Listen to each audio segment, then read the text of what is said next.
Okay, well, here today I have my friend Shkar from London, who's joined us, and I want to grill him a little bit about his martial arts background and everything that he does. Just an introduction, really, of how I know Shkar. I've just on social media. I'll be blunt. Sometimes I scroll through social media, and there's lots of people doing forms, and varying degrees of quality that range from making your eyes bleed to, doing all right. And then one day I scrolled through and there was a man doing a tiger crane form, and I immediately had to stop and send him a message because I was very impressed with the way that his body moved.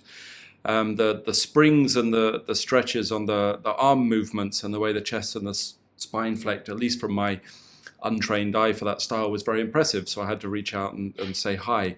And I just think since then I've just communicated with Shkar online on Instagram. So it's nice to me to finally get the chat with him. So thanks very much for coming on. Thank you so much for having me. I initially came across your work when I was looking to fill some gaps in my Gong and Dan practice, and came across your book. The big one, I think, is called Comprehensive. Big black brick. Look, yeah, it's a big one, and it's a very, very good book. I always go back to it for reference. And it was nice that you reached out, and I was like, bit of a celebrity thing. Oh, someone right. I'm reading is reaching out, so that was nice for me. Ah, but it was great to make contact. The way you moved when you were doing your forms was very impressive. Having spent lots of years in China, that quality of, again, I must apologize, it's from an untrained eye because it's not my system, but the way that your body was cracking and producing that kind of spring when you were striking was very impressive, I thought, in your forms. And so I'd like to understand that a little bit more. And then the other thing is I just scrolled through what you were doing. I was really impressed with your school and your teaching of kids. And it's your wife that teaches with you, isn't it? You're a husband and wife team. Yeah. Oh, great. And so I want to know straight away, this one form I saw that you had that I'm very interested in is San Zhan, 3 battles, which I believe is within your system fairly important, right? Yeah, so we call San Zhan our mother form. Okay. Yeah. It's the first form we learn, the first form we teach students. And you'll find this form across most of the styles in Fujian province, China, that came out of that 5 ancestor fist, those systems. I think I've learned San Zhan is... Oh, sorry. I think I've learned it 3 times in different systems, and San Zhan in the Japanese art. So that's why I'm very curious to hear your take on it. Yeah. So just a little brief history of the tiger crane system and the 5 ancestors systems. So the 5 ancestors that it's based on, the most common 5 ancestors, there's some variations, but the most common 5 ancestors is Bodhidharma, which is... So that's the first ancestor. So our whole system is supposed to be based on his Yi Jin Jing classic that he gave to the Shaolin Temple. Then we've got Lohan, which is the monk fist, which is the initial kung fu style that the monks learn at Shaolin Temple. Then you've got monkey, Taizu Chuan, which is a style based on Emperor Taizu, and finally the white crane, which is supposed to be like a culmination of the systems. So there's different variations of these 5 ancestor fist systems. Our system is called tiger crane. Tiger is a bit of a deceptive name. It's actually grand ancestor white crane. So it's based heavily on the white crane system. I would say 78% on Fujian white crane system, and also Taizu Chuan. But they call it tiger because a lot of the tiger styles that came out in the Fujian province was supposed to be based on Taizu Chuan. So the tiger crane. The San Zhan system, a lot of people call it it's a form that we learn, but it's actually, and this is a bit controversial, but this is from my own experience, from my own training. It's a process. It's a San Zhan process. It's not a one form that you learn and that's it. And it's supposed to be an embodiment of the Yi Jin Jing, brought into a process of development. through this form. And the three battles are supposed to be, well, they're referred to: the battle with your body, the battle with your mind, the battle with your spirit. Again, I remember asking teachers in the past, what does that mean? And they'll be like, well, the first battle is how you put your body into correct shape. Your body's not working, blah, blah, blah. Later on, your mind, all over the place. You try to focus your mind, focus your intention, focus your attention. And then later on, and the common answer that a lot of teachers give when they don't understand anything is, and the battle of your spirit. It's too early for that. Let's not discuss that. We'll discuss that later. Sure. So that's the answer I would get a lot of the time. But it's a much bigger process with that in the San Zhan system. The San Zhan system there's a number of different San Zhan forms, and each system has taken a certain part of that process and are teaching that. So, for example, you see some San Zhan forms in certain systems where they're really concentrating on developing the stretching and the springs in the body, opening the body, getting the structure of placing the joints, seating the wrist correctly, something we call three-part power, which I liken to the external harmonies in other systems, where when we sink down, we connect up the specific places to draw in and to close and to sink, and then how to bring power up from the floor, directing the power. The whole San Zhan system is a variation of spear hand. We learn to open correctly from the feet, grip, and then close using the three-part power. So you got that. Then other systems develop what they call the bouncy stomach. So the iron shirt, iron body part of the system, which is it makes you robust, makes you strong, makes you be able to take impact. Tough. We do a lot of arm conditioning, a lot of body conditioning, stuff like this, and this is all part of the San Zhan system. But as you develop in the system, as you develop, your San Zhan should soften. Your San Zhan shouldn't always be about all of this hard qigong, this hard work. It should soften and it should internalize. And you can really tell somebody who's trained their San Zhan and trained their Tiger Crane system, or their Five Ancestor Fist system, or their White Crane system, because you see that their forms have softened and it's become a lot softer. So, yeah, San Zhan is a system to take the beginner, the absolute beginner, to learn to stand, to suspend their crown, to open and close, all the way up to be able to find their chi flow, to find their ability to direct their attention correctly, to be able to sink their mind into their body, all the way to the higher stages. Okay, great. And that softening that takes place is that in the way you teach it, like a natural progression, like people automatically find they're becoming softer, or do they have to adjust the training mechanism in order to do that? No, it doesn't naturally become soft. Okay. It can stay quite hard, you see, and you can see in a lot of karate styles that have adopted San Zhan, Sanchin, there's a lot of hard stuff. So it doesn't naturally soften. It needs to be directed by a teacher to soften. And I'm not saying the hard thing is incorrect. That's a method of training, and that's some people, that's the flavor they like. Yes. But I think if you're wanting to go through the path of the process that it's intended, then I think you should soften. Luckily enough, as I started learning my Tiger Crane combination, at the same time, I learned a White Crane soft fist, which we call Shuang Yang, and that's a completely soft approach to the system. It's very similar to different Tai Chi styles. It's done breathing and everything, and it's taken the White Crane principles in a soft way. So I was lucky to have that duality. To understand, actually, I'm trying to make these two meet at some point. So I'm not going to be too soft and floppy, but I don't want to be too hard. and that was luck. You know, it was lucky that I was able to pick that up and understand both approaches.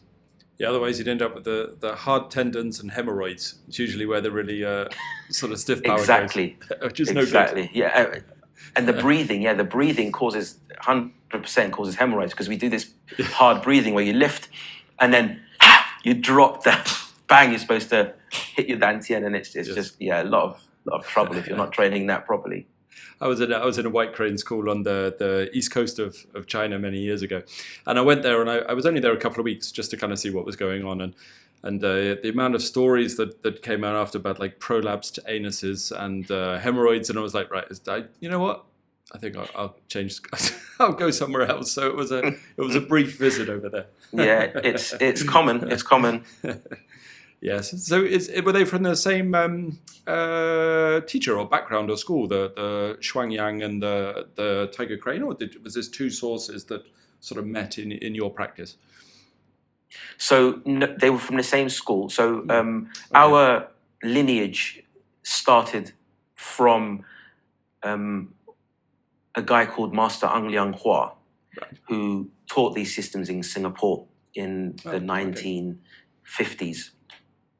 He was from Fujian province in China, and I think he was from a wealthy family, so he was able to just go around and learn. And he learned a lot of different five ancestor fist systems. He learned white crane. He learned Taizu Chuan, and he came to Singapore with his family after everybody left China, and he opened a school called Namyang Pugilistic Association, and he taught. It's a good name.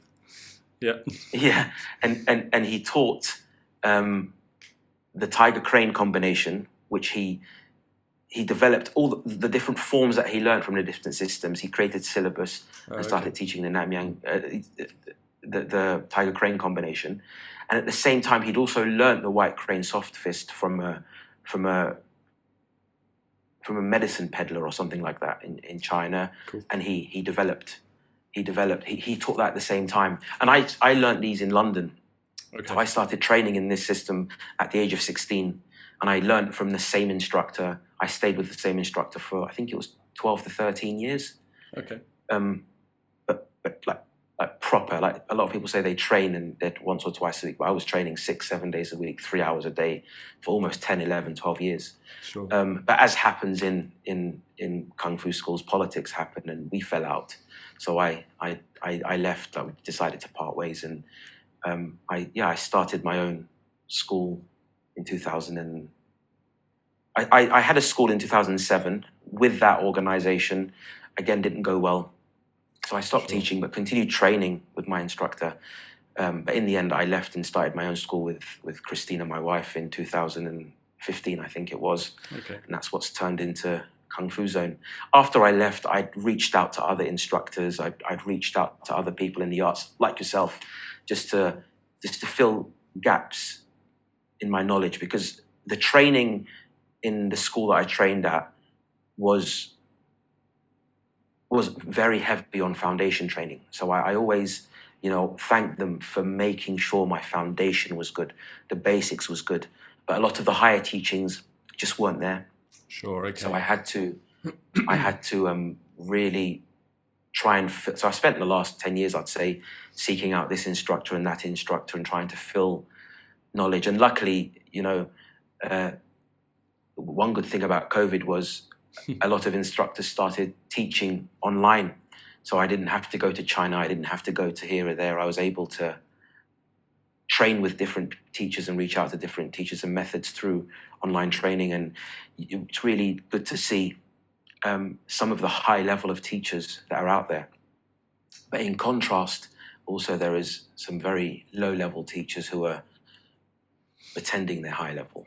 But yes, you get all sorts. Yes, and that kind of thing is always going to be a problem. And you're talking about politics in your school. I think politics is an unavoidable part of every martial art association or school I've ever been in. I don't think there's ever been an exception. And my family, I don't know if you know my background, but my family actually were in martial arts associations when I was a kid and sort of quite high up in them. So I grew up in the kind of political associations of the Japanese arts, and it was constant. And then I was involved in the Wing Chun world, and that was even worse. They all just hated each other within 5 minutes. And then Tai Chi is So politics, I think, is it's a human the Tai Chi curse. world's gone crazy lately, hasn't it? I don't know if it's always been like that, but it's that's crazy. My friend Adam. He winds everybody up. That's what it is. It's his fault. I blame him. But yeah, Tai Chi world's quite crazy at the moment. Yeah, yes, for sure. I think all we can ever do is maintain a good sense of humor and try to be as decent as we can. But there's always going to be political fallouts. It's just life. And don't take yourself too seriously, which is a big problem. No. People do very much. So there's one thing you mentioned I really want to hone in on, because it's a major part of my study and very interesting to me. And you're talking about the I Ching Ching, which for those of you watching this who are not so familiar, means sinew changing essentially, or channel open, unless you translate it differently, of course, in which case... No, we translate it the same way. So sinew or channel change it, opening or whatever. But to me, in my opinion, and again, please feel free to disagree, I don't mind, I think all Chinese arts, martial arts and Qigong should, to varying degrees, engage with the I Ching Ching. And an art that doesn't really engage with the I Ching Ching, to me, I never really understand how they work.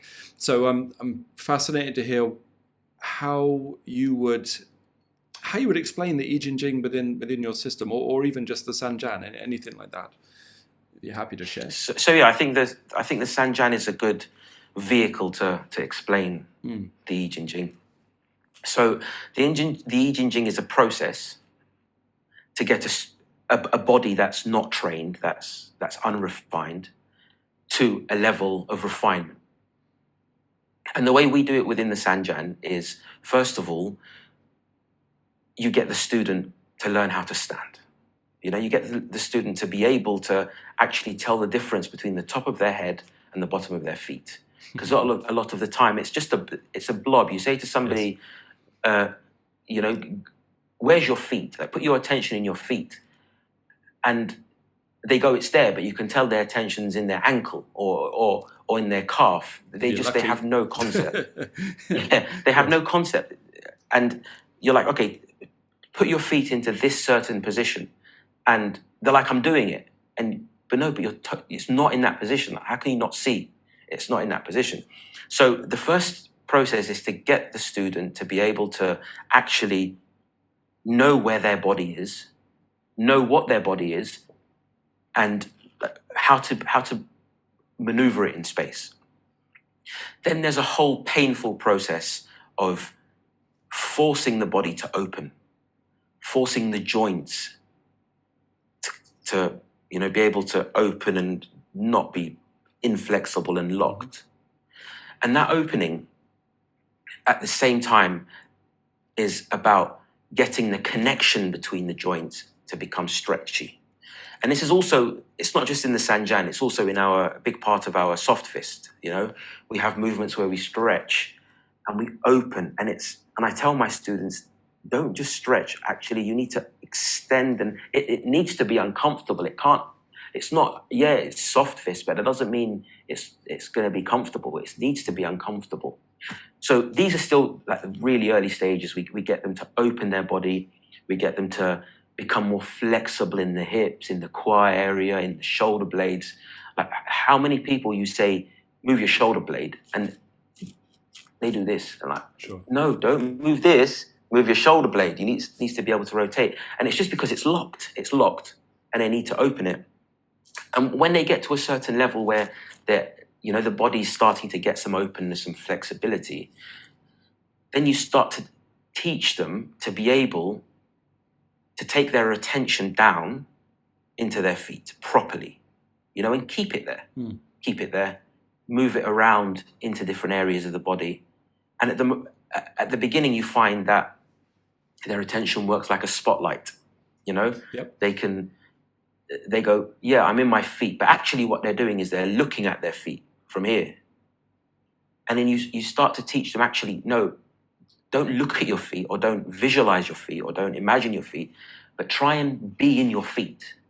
And then a lot of people say that's difficult, but it's just a perceptive switch that people can make. And then they can start to really go into the feet. But again, that also really depend. The level that they're able to go into their body also depends on how much they've done that earlier training of stretching and opening up the body. Because I find that the body, if it's not developed correctly, cannot transmit your attention correctly down into it. Yeah. So that's the next stage. And then when a student is able to really absorb into their body, then they're able to bring power up from the feet correctly. They can follow that chain of that wave up from the feet into the tips of the fingers, into the elbow, into the wherever they want to strike with. And when they do that, hopefully, if they're doing the breathing work correctly and their attention, as I've taught them correctly, the Dan Tian should be building. The Dan Tian should also be developing while they're doing that. They're building the movement of the perineum as it needs to be, the lower abdominal, so they're not causing themselves hernias and the stuff we talked about, because that needs to be tough. And then when we go to the level of the Dan Tian, and that's when students start to work with the chi and stuff, and that should take about, I would say, 3 years. Yep. To get through that body conditioning, that body foundation, and then you work with the chi, and then it's about, you need to be able to sync the chi. You need to be able to sync the chi comes a bit earlier, because with the mind going into the feet, with the mind going down, but then the development of the chi then starts to make them a lot more robust, a lot stronger, a lot healthier in life. Their martial arts gets better. They can take a lot more damage in sparring, in partner work. Sure. And most people, that's enough for them. A lot of people, that's enough for them. That's it. You don't need to go. They're not there to get a union with the divine. They're they're there to do some training and become stronger and maybe live 15, 20 years longer than they might have if they didn't do the training. But if people are interested, then they can go further with that. And that's not something that I specifically teach within the Kung Fu training. But if I have students who I see express an interest in that, then I'll say, okay, well, do your San Zhan this way with your attention, doing this now, doing this now, doing this now. And that will then help, instead of it being in the Dan Tian, it might come up, it might disperse a bit more, it might go into different places. Okay. Become bloated. Do you know what I mean?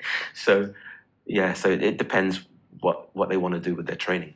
So when you talk about the Dan Tian, I find that many people define it in different ways, and I'm not actually anti any of the definitions. Just everybody has a different view on it.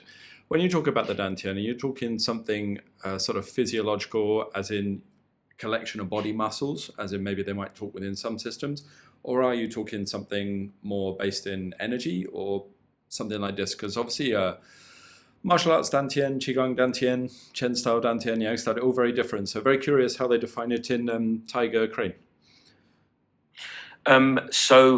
Or your own definition, of course. I shouldn't say that, actually. Yeah. So So Tiger Crane there's as many different teachers there's that many different definitions of Dan Tian. You got the more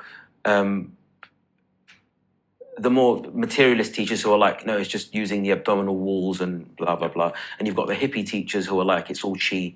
But I think it's a balance of both. I think first of all, a lot of people mistake where the Dan Tian is, where they start. And I did, your attention straight away goes to the front of your body. And it just anchors there. And then you're like, oh, that's the Dan Tian. And you start, manipulating like you're doing a belly dance or kind of thing to get movement, but that's not really the Dan Tian. For me, my opinion has changed, and it's changed with my own experience. So earlier on in my training, I had more of a hippie approach to it, and I would say, it's just a center of energy. Then I went through a phase where actually it could be the development of the area inside there that starts to move. But I think at the level I'm at now, and hopefully this will change, because that would be bad if I'm stagnating, but hopefully that will change. But the level I'm at now, it's more, I think, It's more an area that seems to develop when you're training. It's like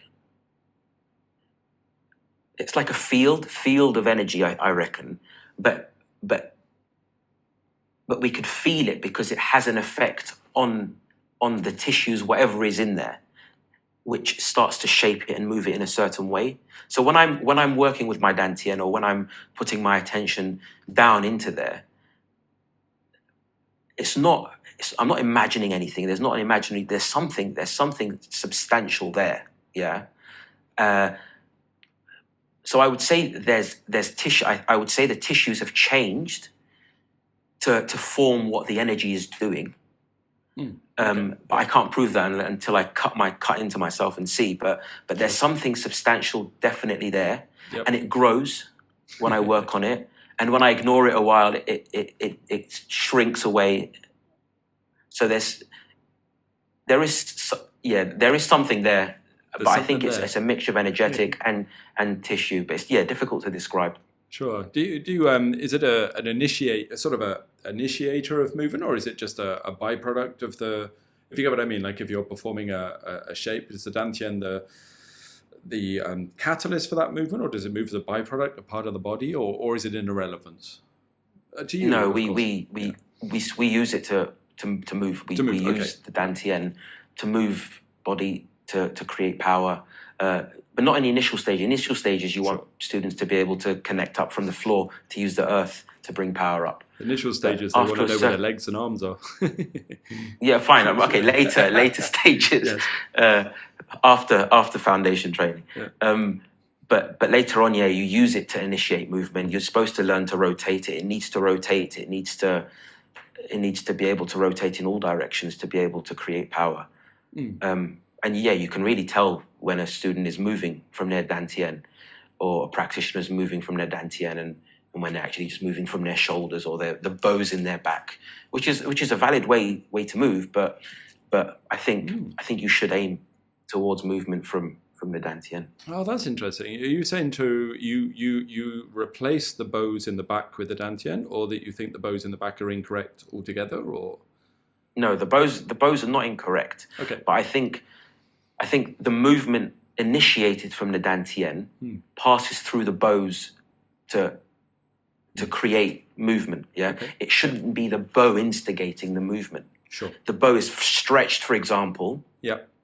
Through the previous movement, and then the Dan Tian initiates it, and the power comes forward. But it shouldn't be you opening and closing the bows in your body, which is a contrived movement, which in my view is a stage, but you can go beyond that. Yeah, sure, great. It all makes perfect sense to me, and as I say, I was an outsider to this system, because the work I have a little contact with it just from traveling around China and doing so, but it certainly wouldn't ever profess to have penetrated beyond the surface, just in what other people are doing. But the mechanic, it makes perfect sense to me. So if it is a controversial question, please feel free not to answer. I know I don't want to cause trouble, especially within organizations where there's politics. But I'm curious as to how much of this you've developed yourself for your own understanding, as opposed to sort of rigorously following what was said, if that's okay to ask. And maybe I should preface that question by saying I'm always pro people finding their own way. That's the point of an art. It's not. I don't see that as a negative if you have. I'm just curious. So I would say most of this I've developed myself through my own training. Okay. A lot of it. So I would say the foundation training is from my teachers. The foundation training is from what's classically passed down. But I would say a lot of, I train a lot, so I like to do the training and then go, okay, so how has this affected my body? What direction is this taking me? And then understand it correctly.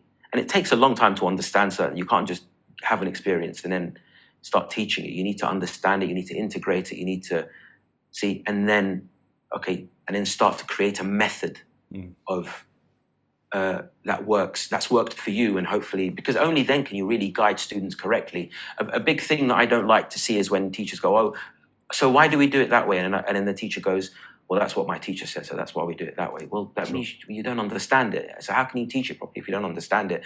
Just on that note, I think it's very, very easy to look at, creators of lineages and founders of arts, and this might be controversial, and go, these people had impeccable skill and were amazing, and they had all the answers.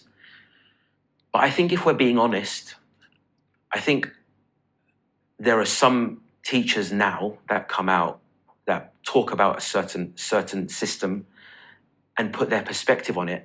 And I look at that, what they're saying, and I think to myself, I'm pretty sure the founder did not mean that. But your explanation is so much better, Your understanding, I think, has probably surpassed the founder. And that's really good, because systems need to evolve for the times. Systems need to evolve depending on understanding. Imagine how sad that will be if the system is exactly the same system that was passed down 400 years ago, whatever the time is. I think systems should evolve. And I think there's some really good teachers out there who are evolving systems, who are putting in, knowledge has become so easily accessible now. So people are putting in their interpretation of other things and understanding and integrating it into the system through their practice. And it's really enriching these arts. But you see sometimes, because of the controversy that it may involve, they say, this is what the teaching is from this style. And you're like, yeah, I'm pretty sure it isn't, but keep doing what you're doing, because what you're doing is amazing, kind of thing. Sure. So I think that's very important. I think what you're saying is absolutely right. I sometimes get the feeling there's a fear, maybe, of saying that you've innovated to any major degree, to say that you've deviated from, the IKEA manual that taught you your style is something that is seen as controversial. But I mean, I don't mind. I mean, I'll happily admit that what I'm doing certainly within the martial arts is deviated a lot from what I was taught. The principles are the same, but for sure the way it manifests in my body is very different from the teachers who taught me. And I would never say that I'd surpassed them, definitely not. But it's definitely, I've gone in a different direction, and I'm lucky enough to have the teachers that will support that innovation, and also I would say for them to have the input enough to tell me if my deviation was taking me in a mad direction as well. Which I think is, yeah. I don't know how you feel about this, but I think there's a great strength in innovating at the right time, but there's a great weakness in innovating too early, which I sometimes see has happened. I think that's a very important point. I think that's a very important point. And I think it's not just an important point in the martial arts. I think it's an important point in the world of cultivation as well. Sometimes I say one of the most dangerous points in a student's journey, in a seeker's journey, is that first experience, that first glimpse of the other, of the thing they're searching for. Because it's often a very low level glimpse of whether it's on the cultivation path or whether it's on the martial arts path. So they might feel some energy, they might feel some chi on the martial arts path. On the cultivation path, they may slightly see behind the veil if they've gone and taken some acid or something at cultivation. They've taken some psychedelics. And then because they haven't done the correct integration, they haven't done the correct foundation training, they think, I've got it. And then they start to, as you say, innovate too early, or start, that's it, I'm going to become a teacher, I'm going to start teaching. Mate, what are you teaching? You ain't got anything. You've just literally peeked through the door. What are you teaching? Yes. So yeah, it's very important that people have the correct foundation training, the correct humility training, to not be fooled and not allow their ego to co-opt that initial glimpse that they may have into what the classics or what the teachers talk about in the past, and go, oh my God, I am now special, so I can now teach. I think that's very important. So what do you think is it's definitely happened, I would agree. I think actually from a a personal encounter. I think when I was younger, maybe sort of 17, 18, I was that guy that every time I had a little glimpse of something, I thought I was the next messiah within the arts. And then gradually within a few years, I realized, no, I was still a dickhead. And then had to sort of learn to navigate that process, you know. But I see it happen a lot. So I wonder, what do you think is the self-protection against that happening, or how does somebody navigate that? Is that just a personal maturity thing, or is there something somebody can do to make sure they're walking that path properly? I think it depends, really. I think it depends on the system, and it depends on the process. Within the martial arts world, it isn't that dangerous, I don't think. You know, if somebody starts to teach Tiger Crane too early, they're just going to teach somebody the wrong blocking or wrong punching. Sure. I think in the cultivation world, it's much more dangerous because it's their whole path, it's their energy systems, it's their mental health that you're working with, and a student's mental health can be easily damaged. Yes. The systems I've practiced in, the process, the foundation process to keep somebody, to make somebody ready for that first glimpse, is humility training. Is what we call purifying the heart. Okay. Is about, so as I mentioned to you, my early training was in Sufism. I from my early teens to about my mid-20s, I had one Sufi teacher in Iraq, in Kurdistan, northern Iraq, and I would go and see them, and I would spend time with them. I would live at their house for 6 weeks, 3 months at a time, and train with them. And the initial training, a lot of the initial training is go clean boots, you know, go clean floor. It's just to really make you feel small, sure. You know? Yes. And what that does is it makes you understand the role of your own ego in your life. So when you're asked to go clean shoes, clean the mud off the shoes, you're like, why me? Why should I? You know, why should I? I'm not a servant. I'm not a cleaner. Why should I clean? But then that's a lesson. You know, that's a lesson for you. And then if you're able to do this stuff for a while, usually it's a few years, then you start to get taught the stuff where you can have these glimpses. Because if you're not able to persevere through this absolute humiliation of your ego, absolute feeling crappy all the time, then you're not ready for any higher glimpse. But a lot of people these days don't do that training. They just don't. In this, like, somebody comes to me, I can't go clean my toilets for 3 years. They're not. It's not going to work.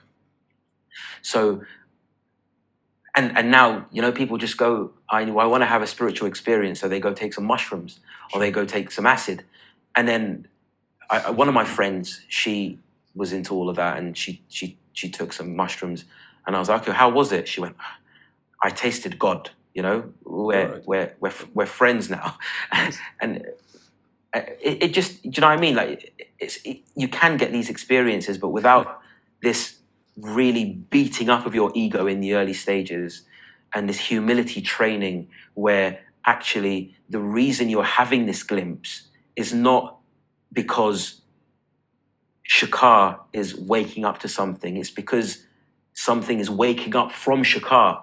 You know, it's seeing past Shkar. So, but if you don't have that understanding from the early foundation training, your ego co-opts it and goes, "Oh, I must be important," and then that's the issue. Sure. So your Sufi training, obviously from a very young age. So as far as I understand, if you are Kurdish, there's a lot of Kurdish people that do follow Sufism. So is that something from when you were brought up from when you were very, very young as a kid, or something you kind of adopted later? No, yeah. So my family, we're Muslim. We're a Muslim family, okay. Yeah. and but none of my parents are real devout of followers and Okay. stuff like that. My father was a Peshmerga fighter in the 70s and 80s, and Peshmergas were the guys who fought against Saddam and Saddam Hussein and stuff like that. So my dad, you know, he followed, all revolutionary systems followed a Marxist-Leninist approach to revolution. So he wasn't really into all of that. But when we moved to the UK when I was 5 as refugees. Oh, very young. And very young. And I, always being attracted to spirituality, I started to really dive into Christianity and Judaism and really explore it. And but we'd go back to visit relatives and family in Kurdistan. And at some point, it was in my early teens, my father took me to one of my second aunties who was a Sufi, and said, you know, Shkar's getting into Christianity, please teach him about our traditions and stuff. And then that's when she started me off on the Sufi path. So I was really attracted to her teaching, and I would train with her, and so it was later on in my teens. Okay. It wasn't something I was Do you find it with. integrates very well into your other practices, or is it just, I mean, I always think when someone has a spiritual path, like myself, I would consider myself to have one as well. I always think people approach it in different ways. And I'm always curious if you fit into one of these categories. Is some people will find a way to integrate it into what they're doing. Some people will compartmentalize it. And then some people just naturally, it becomes a part of who they are.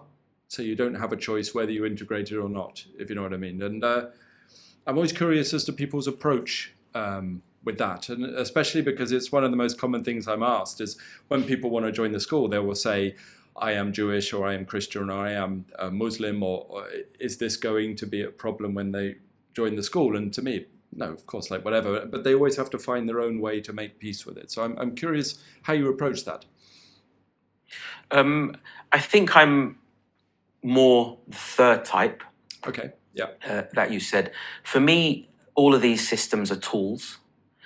And I think the death of a system and the death of spirituality is dogmatism, is sticking and saying this is the only way, and I am now this, I am now Muslim, I'm now Sufi, I'm now a Taoist or whatever. For me, the training of Sufism was a lot of training Sufism is a devotional practice, so it's a lot of training of the heart. It's exploring love in its active and its passive concept. So the Sufi seeker initially will take on the active aspect of love, seeking their beloved, which is union with the divine, seeking their beloved. When they come to a stage where it's futile, they realize, who is seeking? There is no seeking. You know, so then all they can now do is become passive. They have to adopt the passive aspect of love. And what that means is, instead of trying to find the beloved, they allow the divine to initiate the masculine aspect of love, or the positive aspect, and they become the feminine. And all they do is a term that's used in Sufism is they prepare the wedding chamber, for the bride to come. Okay. So basically what that means is all you can really do is purify your heart, purify your soul. And if your beloved does not want to come, they won't come. You can't seek them because there is no you. You need to clean yourself, because if there is any trace of you left, then there's no room for the divine. So your job is to purify your heart of you, of your base desires, of greed, of all of these base desires that we have as humans. And then similar to grace in Christianity, you know, it's an act of grace if your divine wants to come. There's nothing you can do. All you can do is clean yourself. And that became part of my training. That became part of who I am. It's not, so I don't go around saying I'm a Sufi, because I'm not. You know, I don't pray, I don't do any of that stuff anymore. I used to, but not anymore. So I'm not a Sufi, but that's who I am. That's how my heart works. So I'm constantly attentive to my the threads that my heart is pulled in certain directions, and I observe it and I try and still it. I like that. Yeah, that's who I am, and I think it's harmful to categorize and say I am this compartment or that. I'm Shkar. I'm on a journey, and seeing how I develop. It was one of the first places. It's funny. One of the first places I ever taught abroad, I guess, years and years ago, when had local classes and everything. One of the first places I was invited was Istanbul in Turkey, and I'd never been there before. And I got there, and they didn't tell me that I'd been hired by a Sufi school to teach Gong. Nice. And it was the most beautiful. It's still to this day, it was the most beautiful building I've ever taught in. It's not been topped, actually. And in the evenings, I went to the gatherings where they were discussing, very similar to what you're talking about here, where the translator actually, maybe something was lost, but they're very similar. They were talking about the idea of these guys had to cleanse and clean the temple in order for the Great Spirit to enter into their temple. But I always think it was a great introduction to teaching abroad, was to have this amazing experience. But yeah, very, very beautiful people, indeed. Yes, Sufis are very, very pragmatic. You know, they're not like, oh, this is not part of my tradition, so I'm not going to learn it. The teacher I learned from, she'd gone to Syria and had learned from a Gong teacher. She'd learned some energy work from that, which I had a very early introduction to through her Sufi perspective. But yeah, very pragmatic. It's not dogmatic at all. I also happen to know you have a little bit of, unless I misunderstand your length of your background, a little bit of a background in Hermetics as well from when you were younger. And so does this play a part in your, sort of a part of your development that's still there, or something you've moved beyond, or something? Because Hermetics is obviously becoming quite, well, I'd say it's becoming better known in the kind of scene at the moment. I mean, I grew up near Glastonbury, so I don't know if you know Glastonbury at all, but Hermetics is huge down in there. So everybody was doing Hermetics, and I was the oddball that was doing martial arts, actually. So I'm always curious about people's background in it. So I, in my mid-20s, when I felt like I was starting to get to the end of my Sufi journey, and it was difficult, always going back to spend time in Iraq. I was in London, had a life in London. I was training. It was difficult to take all these breaks. And I was looking for something similar in London. So through, going to certain places and certain bookshops and meeting people online and stuff, I ended up being initiated into the Golden Dawn, one of the branches of the Hermetic Order of the Golden Dawn, and trained with them for a few years. I think for 4 or 5 years, I would say. Oh, okay. Yeah. So again, if you think the political wars in martial arts is bad, God, the Western occult tradition is worse, with the added effect of people casting curses and spells on each other. Right. Well, I have been told there are many curses and spells being cast on me by various groups. So oh God, yeah, I'm quite familiar with it. Yeah. But they haven't had much of an impact, I have to say. And sometimes I stub my toe or something, and I wonder maybe that's those occultists that are angry at me. Yeah, maybe that's what it is. Yeah, exactly. Yeah. So I trained with them for a few years. For me, I really, really tried with all of that. I really tried with Hermetics, but it felt like it was taking me away from my aim. And my aim was always union, was always finding the divine. It was nothing else. Okay. Hermetics, I find, and I think the best way to describe it is the magical tradition, because Hermetics is a part of the magical tradition. But there's also a lot of Kabbalah in the magical tradition. There's also a lot of astrology, tarot, Enochian magic. There's a whole scope of things. The problem for me was it explored too much in the world of creation. And if I try to explain that a bit better for people who don't understand what that means, is if we go back to, for example, Sufi cosmology. In the beginning, what you say is there's the absolute in his absoluteness. That's how it's described, because there's no other, any concept limits it, so it's not. And from this unmanifest potential, creation occurred. And there's thousands, hundreds of planes of existence within creation. And I think similar maybe to the Taoist, you've got Wuji, then from that you've got Yin Yang and the 10,000 things creation. I think with Hermetics, there's a lot of, with magic, the magical schools, there's a lot of exploration of the 10,000 things. They love exploring the different planes of existence, through astral travel, through scrying, through meditative practice. They love using their intention to do magical spells, to create change on the astral plane. Sure. Yeah. This is a very viable thing to do if that's your thing. But for me, it wasn't. For me, I think the aim of cultivation, the aim of practice is to get rid of self, is to get rid of this thing that I think I am.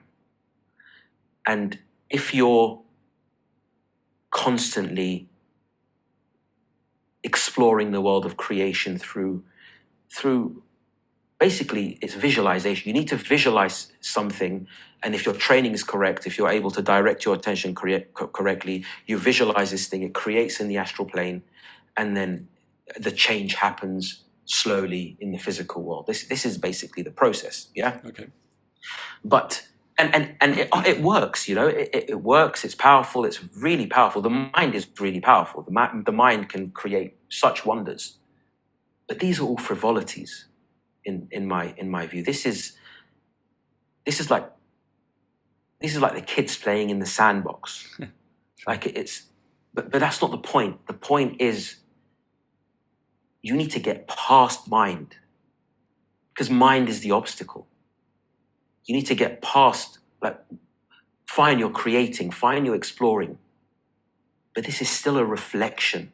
You're still living in the world of reflection. You're not at the source. So for me, it didn't work. And I've met a lot of occultists, and I haven't met anybody who's achieved a level of cultivation beyond philosophizing and remembering lots of correspondences.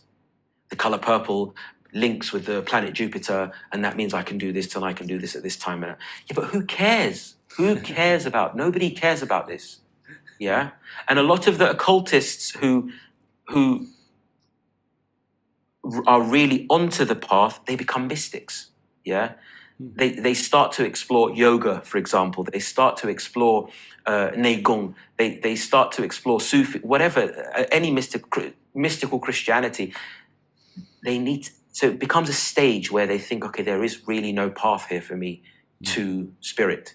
I need to find a path to spirit.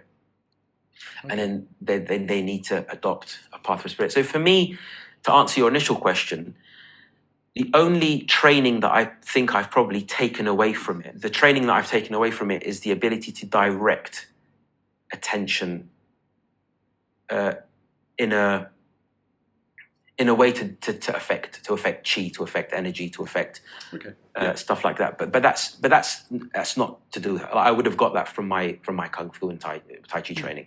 It's not, and my qigong training. It's not something that's only that can give.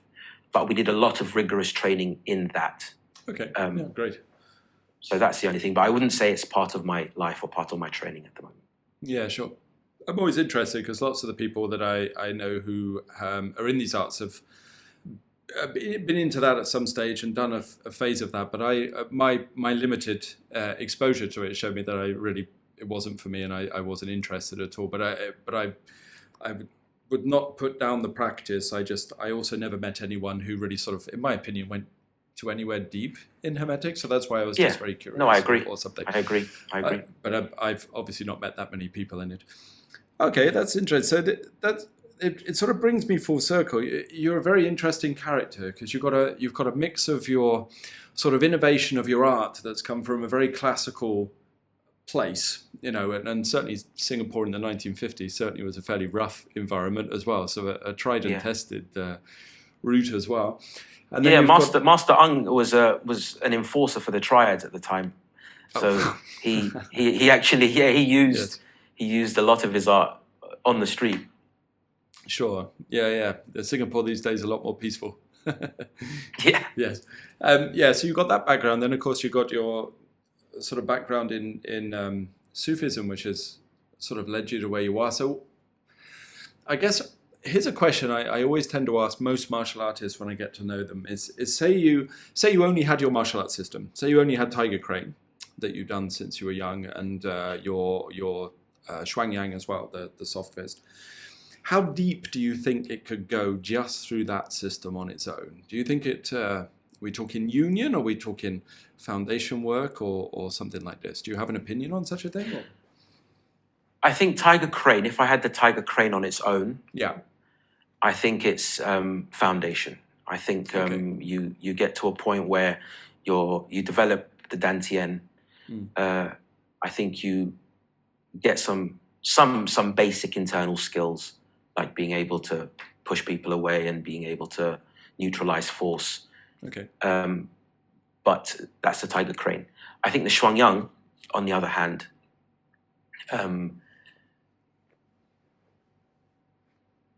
I think that could lead to union. I think that could lead to higher places. But saying that, I'm talking from my experience. Yeah. So it's a counterfactual that I can't really see if I didn't have my other spiritual training. Sure. Would that have I fed that into my Shuang Yang? Have I seen a side of the Shuang Yang and the Tiger Crane because of this training that I did? So I don't know, but I think a good thing to look at is the method I teach Shuang Yang is very different to how other teachers teach Shuang Yang. So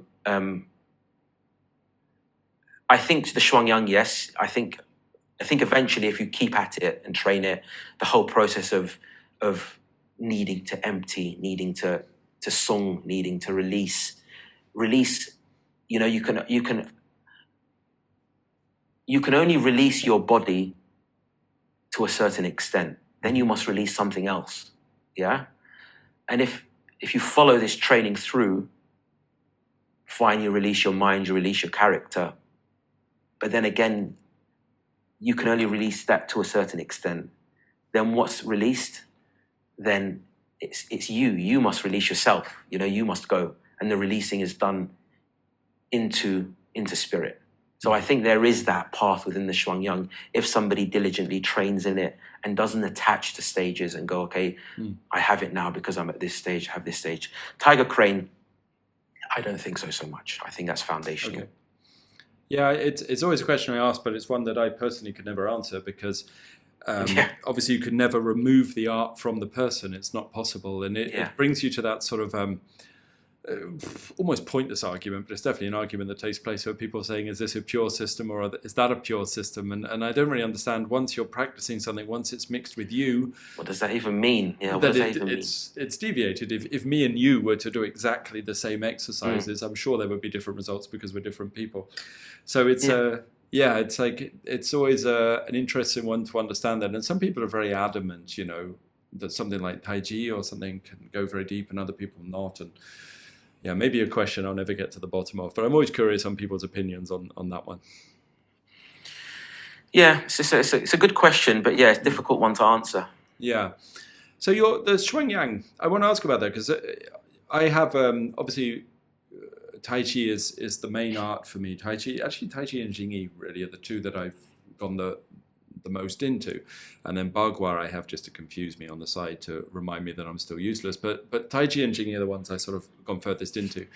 But Shuang Yang is not something I'm amazingly familiar with. So unless I'm wrong, it's like a Tai Chi style, but has its root in Shaolin. Is that correct, or am I wrong on that? Yeah, it's not a very common system. No. Apart from our lineage, I've never seen it anywhere else. Okay. Yeah. It's supposed to be a white crane soft-biss that came out of the Shaolin temple. Okay. And we call it Shuang Yang Tai Chi, but it's not Tai Chi. Tai Chi is systems that come out of the that Chen Yang Wu whatever lineage. Yeah. It's a soft-biss, but you go around here marketing Shuang Yang soft-biss. They're like, well, what does that mean? So you say Shuang Yang Tai Chi because initially we have a long form, and which is a 66 posture form where we go through the system very much like Tai Chi, nice and slowly. Mm-hmm. And then we have a short staff form, which is a few less movements, but it's again done slowly and correctly with correct foundation that you've learned from the initial form.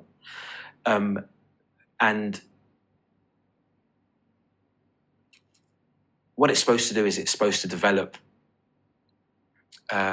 the first form, hopefully, again, develops the foundation, develops your ability to stand, to move, to get into the correct stances and postures, but then it develops that long power that comes from your feet. Right, okay, yeah. Similar to Long Jin or something different?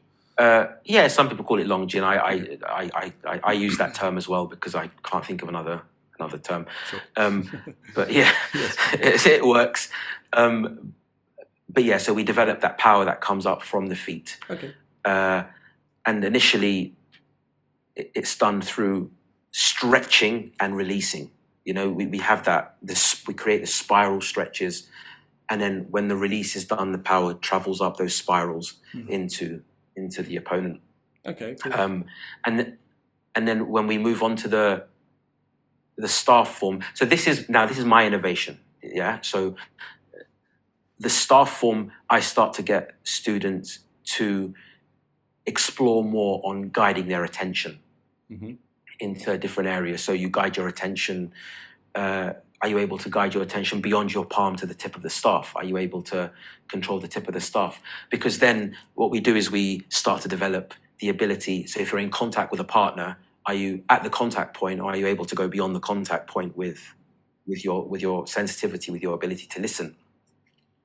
And then there's a form within the system called Shooting Star Rushes to the Moon, which is a fast version of the initial Shuang Yang form.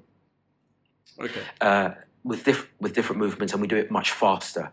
Now, when that's taught, it's taught, funnily enough, because the two systems came together, it's just taught as one of the Tiger Crane combination forms.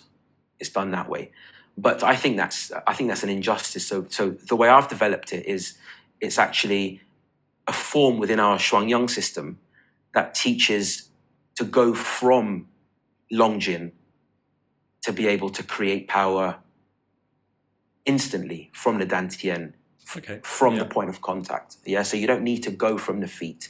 You can just be there. The power's there on contact. Okay. Yes. And then I've added a straight sword form to it, which is again part of our Tiger Crane combination system, which is called Dragonfly Dipping straight sword form, and that's the last part of our system, and hopefully that starts to get students into union with the sword and union with movement, and to allow the sword to guide their movements and not just be there doing everything themselves. Okay, great. That sounds good. Staff is always something I never really got any good at. I studied staff when I was younger, but the sword always captured my imagination. So straight sword Yan is kind of where most of my practice goes on that kind of stuff. But there's a long history of connection of the Dan Tian to the staff in many systems, right? I mean, pole shaking, and I've seen some Wing Chun lineages that connect Dan Tian to staff and that. So it's a sensible way to get that power to issue, I think. It's such an important part of our Tiger Crane training, the staff. So we learn the staff. Our 6th syllabus form is the staff in the Tiger Crane combination. So that should take you, if you're training properly, 2 years to get onto the staff. Okay. So hopefully you've sorted your body out, you've sorted the lines out. And then what you do is, even before you learn the staff form, and it's not those long poles which are easy to shake, it's a staff that's your own eyebrow height. Oh, yeah, right. so you cut it down to your own eyebrow height, and you're slamming this staff down over and over again for months to get the tip to shake. Yeah, and you have to engage the Dan Tian. The Dan Tian needs to engage for that to work, and it's really, really good Dan Tian training. Okay. But in addition to that, it's smashing up your elbows, it's mashing up your shoulders, and it's just making it strong for the art. Because, before that, you haven't done any real impact work, and it toughens, makes all of your body really robust, all the tendons really elastic. You're doing this for 6 months, bang, bang, for hours on end. You've constantly got hyperextended elbows, everything's always inflamed. And then you start to learn the form. Sounds great. Sounds like an easy sell. Yes, that's why we do it a lot later when they're invested. I was going to say, after this podcast, you'll have a line of people just trying to learn the staff form from you. Yeah. So I wanted as well to chat with you and kind of have you on it, but I also want to find out about your projects you're doing, because I know you guys compete in tournaments. I think you were abroad recently, but I don't know what country you're in. I can't remember, sorry. You were abroad. We're in Greece. We went to Greece. Greece. Oh, right. Oh, that's nice. Very nice. And obviously you have your school that you just opened. So maybe if there's anything you want to share about projects you're doing at the moment, people would be very interested. Yeah. So we, after teaching in community halls for quite a long time, since 2015, and during COVID, we took a huge hit, obviously, because a lot of our students, some stayed on trade online and everything, but a lot of people just did what they did. When we reopened, there was a demand for training. People wanted to come and train. So we were able to take advantage of that and really grew our club. And we got to a point where we were really outgrowing our community halls. Mm-hmm. So we decided to open our own full-time centre, and we did that in December in London, in Islington. Which is a hell of an achievement in London. I was quite surprised. I mean, London it wasn't easy. Real estate in London is, Yeah. But as I always like to say, if something's meant to be, it will be. Power to you. All I kept doing was just doing my work, teaching as best as I could, training as much as I could. My wife, Christina, same thing. And opportunity arose, and we took it. Luckily, I have students who are builders. I have students who are things, so I didn't really need to spend too much on building. My student, give him a shout out, Raf. He really took the whole build. He helped us build the place to our specifications, always there. And so we've been teaching there since December now. We've got classes there. We've got involved with the governing body for Chinese martial arts in the UK, and Christina's just been selected to represent UK in the European Championships in May in Sweden for doing her forms. Okay. So she's going to do a sword form and a freehand form, and she's one of 4 chosen to represent the UK. Great. In traditional wushu. So that's exciting for us. I'm training her to do what she can do her best, go out there. She's competed in the past in China. She does really well.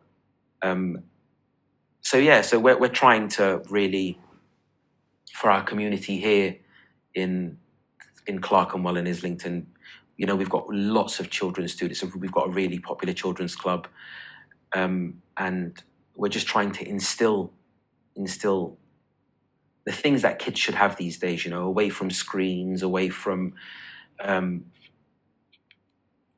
crime if they get a little bit older, Sure. and just get involved in their body. You know, not get fat. Try and train. Try and get some discipline. And parents, you know, parents are lovely. They bring their kids, and sometimes they delegate that discipline to us. They love the amount of discipline we give their kids. Yes. The kids love to train in Christina's classes a lot more than they like to train in mine, because I'm a lot stricter. Christina's a lot nicer than I am. Sure. So I teach the advanced kids, the kids when they're invested a little bit, so they're not put off by my approach. But that's what we're doing. I also have students who want to learn the tiger crane combination and the Shuang Yang system from across the world. So I created an online school where people can do that. And I just wanted to thank you for that, because you helped me when I asked your help how to do that. You were really open and helpful. Not a lot of people like that. So I wanted to thank you again for that. You're very welcome, but I don't know why more people aren't like that, personally, if they're not. I don't understand, but you're welcome, yeah. I'm glad it's going well for you. Yeah. Yeah, it's nice. It's nice to have students from Australia, from United States, from South America, from Europe, who are interested in these arts, and they just come along and train. So yeah, that's what takes most of my time at the moment. Sounds like 30-hour days. Training. Oh, my God. Yeah, it's crazy. Is it just the two of you and Christina teaching? Because I saw the schedule at your building, and it's 7 days a week. It's just me and Christina teaching. Oh my God. Yeah.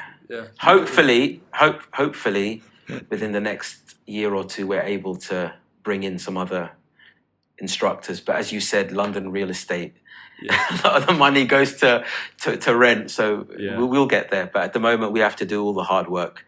Sure. So, and that's okay. We enjoy it. Yeah, well, good. Well, more power to you. I think that's very impressive to get a building in London.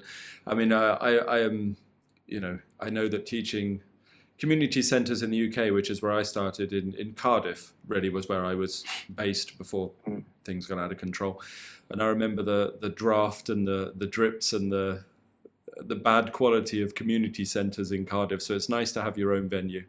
So, those are all okay. The thing that really got us out of there was other people who'd used the hall before us. So there was a homework club. Who'd use it just before us. Yes. And there was chewing gum on the floors. There was spilt juice all over the floor. So you had to go in and clean all this up before your class. It was just like, this is not sustainable. Yeah, it's not clean. It's not hygienic. You just can't do it. So yeah. My first class was sharing the building with Alcoholics Anonymous meetings, so that was kind of cool. I quite like. I did that too. I did that too. Yeah, but well, maybe it's common in the UK. That's a worrying. Yeah. Well, the UK is the state it's in. Not surprised. Well, it's been really nice chatting with you. It's really interesting, and San Zhan is something that certainly is an interesting practice to me. So I was very keen to reach out, and I want more people to know what you're doing as well, because I often get asked by people sending emails in, where to train and stuff, and we get a lot of people from London, and if they want something that's not Tai Chi, which is often the case, or asking for something else, I always recommend either my friend and student and Jamie Gailey's Wing Chun or your Tiger Crane schools. So I'm hoping that people. Oh, thank you so much. I really appreciate that. I know we've only communicated online or something, but I'm very good at picking up when I don't think someone is a good influence as a teacher, and I see only positive things from you and Christina. I apologize. Your wife called Christina. Yeah, I only see positive things from you and Christina. So I'm happy if people go and see you. I think they should. So thank you so much. No, well done in everything you're doing. Anything you'd like to say to conclude? Anything, or otherwise we'll just put the links to all of your stuff under your video. Just again, as I said, after I left my training with my teachers, I did want to reach out and fill gaps in my knowledge. And again, thank you so much for always. I know you get so many messages and so many correspondences, and you're always happy to answer my questions and help me in my own development. So I appreciate that, and thank you for giving me the platform here to talk. I really appreciate it. I always say you're a rare breed. Oh, no, I'm more than happy to chat with you and happy to help any small way I can. So thank you very much. Thank you. Thank you.